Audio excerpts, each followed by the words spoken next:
Welcome to day 17 of your 30-day yoga challenge. You're doing awesome. Today we are going to work on yoga, your yoga practice when you are injured. Now, of course, it depends on what kind of injury you have. And the most important thing is really to listen to your body. There are days that you will have to rest it. Give yourself permission to rest.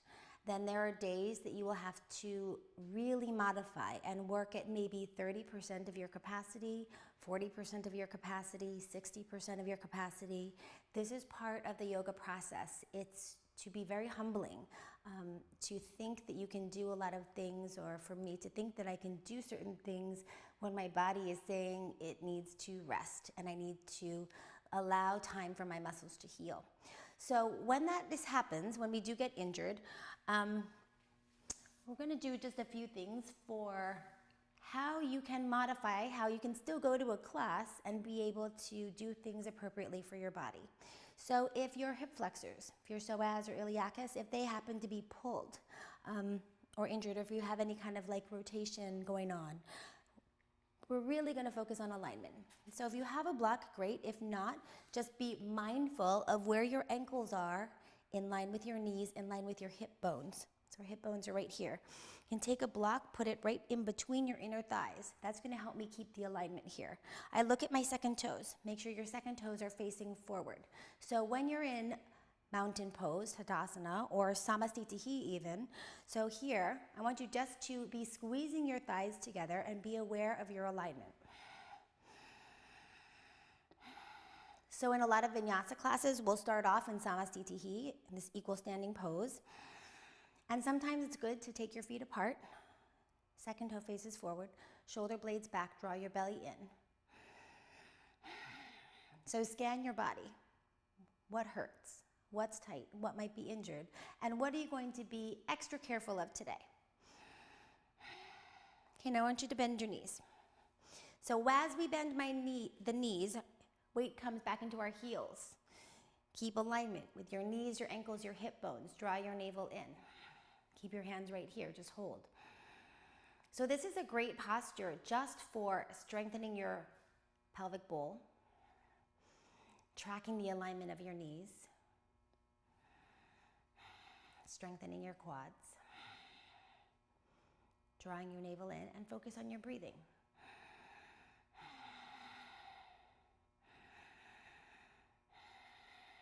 Take one more breath.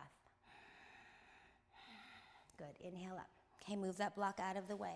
So when we fold forward, so my feet are still going to be about 6 inches apart. When I fold forward, if we have hamstring injuries, got to bend your knees. Keep those knees bent. Do not aggravate a hamstring injury, okay? So bend your knees. A fold forward, we want a nice lengthened spine. So I can take my hands down to the floor, or I can put them onto a block, or even a higher block. But get this idea of your shoulder blades reaching away from your ears, your belly button pulling in, and lengthen. Notice your weight in your feet. Spread that weight equally throughout both feet and throughout the inside, the outside of your foot, the front and the back. Squeeze your shoulder blades back and together and draw your navel in. Ardha Uttanasana does not have to be all the way down to the ground with your hands flat on the floor looking up. It can be right here. Shoulder blades back, neck is nice and long, belly is in. You spread your sits bones wide, it'll create space around your lower back. So if you have lower back pain, that's really important to create some space around your sacrum.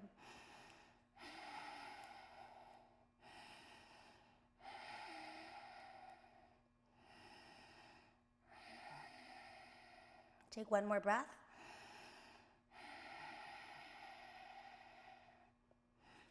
Good. Now in any kind of plank chaturanga, if you have shoulder injuries, rotator cuff injuries, it'll be really important to come down onto the ground. So you'll step one foot back. Take your time. You don't have to jump back. Step the other foot back. Nice and strong, equal weight in both hands, right? And you're reaching back into your heels. Then lower all the way down onto your stomachs. So we don't want to aggravate rotator cuff injuries either. Squeeze your shoulder blades back in together. Inhale, lift up. So instead of full upward facing dog or even a cobra, this is called a breaststroke prep, and it works perfectly. We're lengthening our quads, we're lengthening our hip flexors, we're engaging our back muscles. Release lower. Inhale, shoulder blades back. Release lower. Inhale, shoulder blades back. There's no weight in my hands. I'm using my back. Okay. Exhale, release lower. Instead of downward facing dog, modification is either going to be a child's pose or onto all fours. Onto all fours, we want to bring awareness to our navel. We want to bring awareness to where our hands are. Make sure our bones are stacked on top of each other.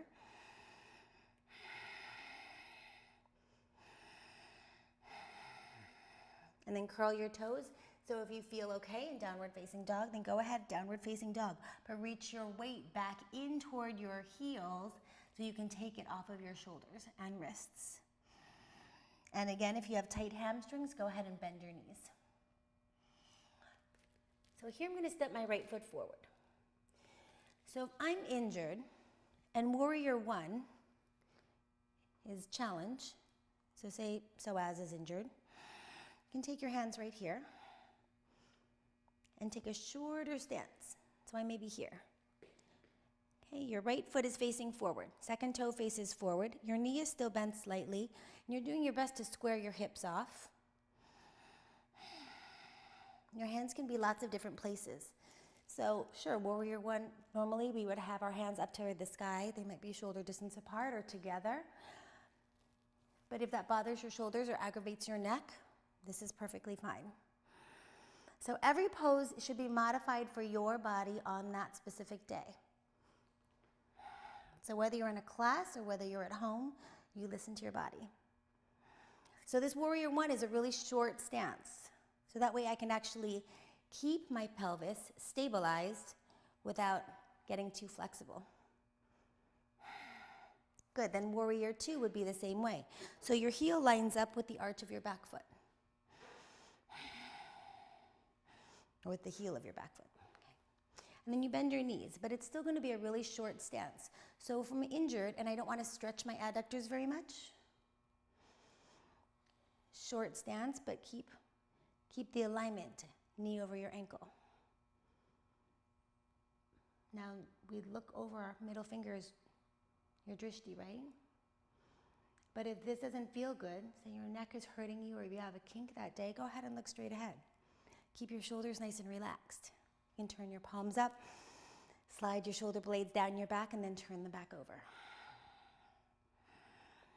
Pick up all 10 toes, spread them out, and then plant them back down onto the ground. Keep your arms active.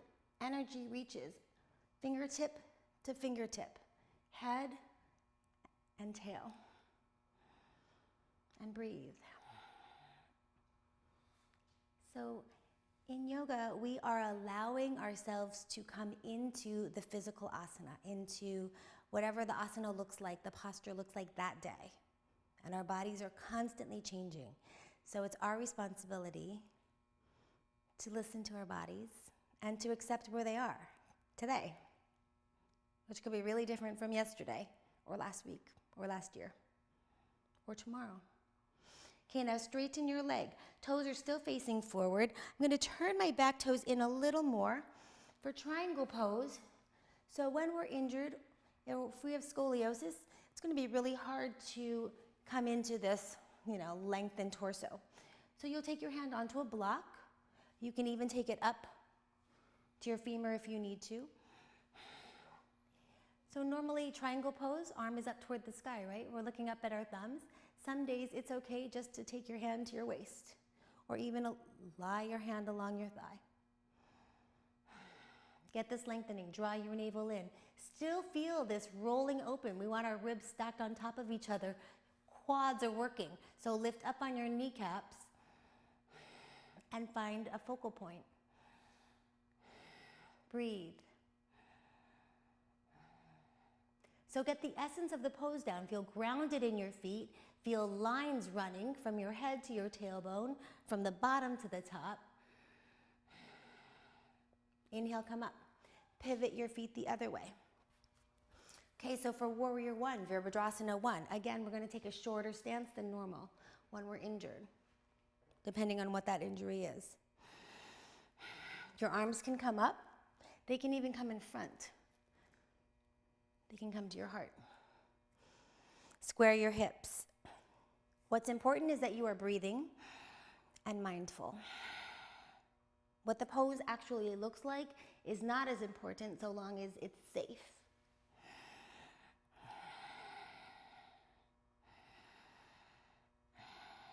Then inhale, come up. Now we'll open to Warrior 2.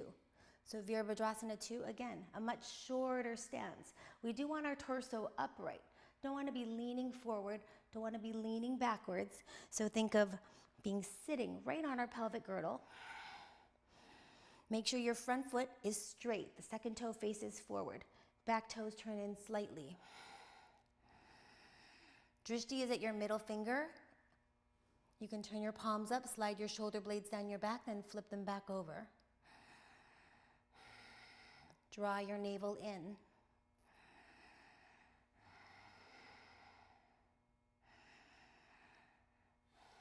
Be mindful of where you are right now. Straighten your leg. So now we'll hinge over. So we may move our feet a little bit, right? So in triangle pose, our front heel lines up with the arch of the back foot, but I want you to do what feels right for you. Take your hand onto a block. Roll your chest open toward the sky. Engage your quads. This is really important. Both legs stay straight. And then again, you listen. What are your shoulders telling you today? So if your shoulder's coming forward, or if you feel like you're trying to reach back, but we're torquing our humerus, then go ahead and just let the lower body do the work. Can you feel it in your feet? Feel grounded in your feet.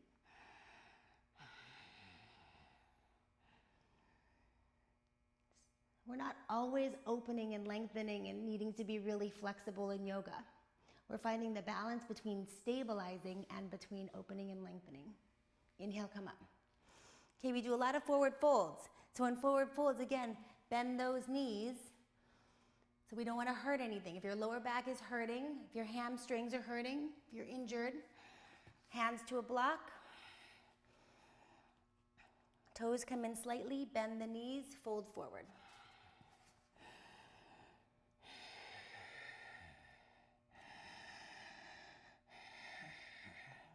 So once you fold it forward, you can start to straighten your legs a little bit, but check in with how your hamstrings are feeling. What feels okay? There's no pushing. We don't push ourselves into a pose. We just want to allow ourselves to grow into the posture.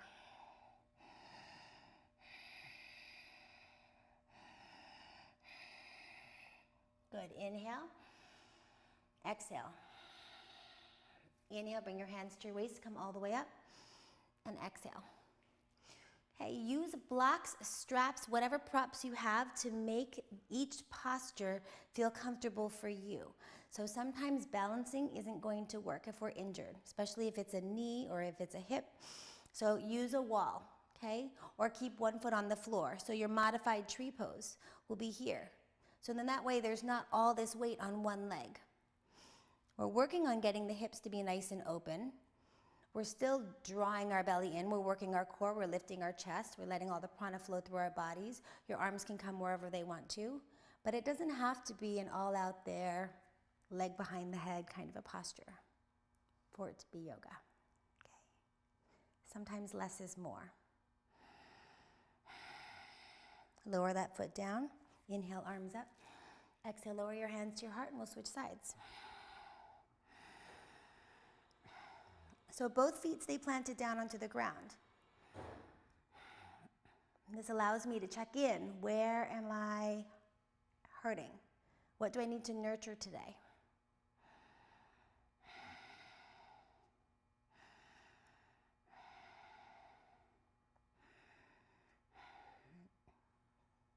Good, then release. Okay, so when we're injured also, sometimes getting up and down off the ground can be challenging. So skip the vinyasas if you're in a vinyasa class. You want to be mindful of what is going on in the class so that you're not disruptive. But you always need to listen to your own body.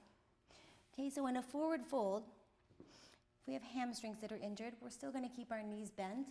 Focus on lengthening your spine, crawling your hands forward. Flex those feet though. So we have our feet pulling in. That's going to help lengthen your calves.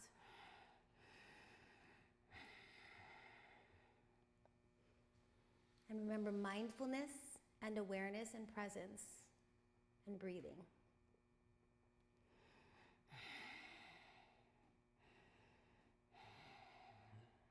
Good, and then sit up tall. Give your legs a nice little shake, shake, shake. Good, nice work today. Listen to your bodies always. Your body is your best teacher. So listen to your bodies whenever you're hurt, injured, tired, fatigued, thirsty. Take care of yourself first. Nice work today, yogis and yoginis. I'll see you tomorrow. Namaste.